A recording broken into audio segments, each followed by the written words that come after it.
கடகராசி என்பர்கள் கடகராசி என்பர்கள் பார்த்தீங்கன்னா இந்த மார்கழி மாதம் எத்தகைய சிறப்பை தரப்போகுதுன்னு பார்க்கலாம்.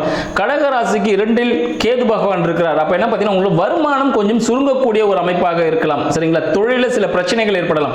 ஏன்னா 2ஆம் அதிபதியாக சூரிய பகவான் 6ல் போய் இருக்கிறார்.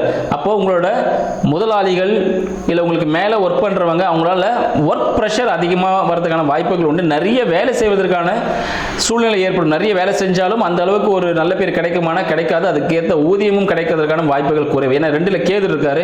அதனால ஊதிய குறைபாடு ஏற்படுவதற்கான வாய்ப்புகள் உண்டு. கூட்டு குடும்பம் சிதறி தனி குடும்பமாக மாறக்கூடிய ஒரு அமைப்பும் இந்த காலகட்டத்தில் ஏற்படுவதற்கு வாய்ப்புகள் உண்டு.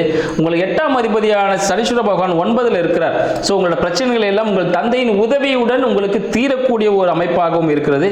உங்களுக்கு 7ஆம் அதிபதியும் பார்த்தீங்கன்னா சனீஸ்வர பகவான் தான். அவர் வந்து உங்களுக்கு 9ல் இருக்கிறார். ஸோ திருமணத்திற்காக காத்து கொண்டு கூட இருக்க கடகராசி அன்பர்களுக்கு இந்த காலகட்டம் திருமணம் தொடர்பான பேச்சுக்களை தொடங்கலாம். தாராளமாக தொடங்கலாம்.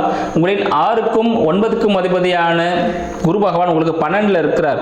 ஸோ உங்களோட புதிய முயற்சிகள் மூலமாக தங்களுக்கு சில விரயங்கள் ஏற்பட போகிறது. இன்கேஸ் வெளிநாடு போகிறோம் பிளான்ல இருந்தீங்கன்னா உங்களுக்கு ஈஸியாக வீசாலாம் கிடைச்சிரும். நீங்கள் வெளிநாடு போகிறதுக்கான வாய்ப்புகள் இனிதே இயங்குகிறது என்பதை தெரிவித்துக் கொள்கிறேன்.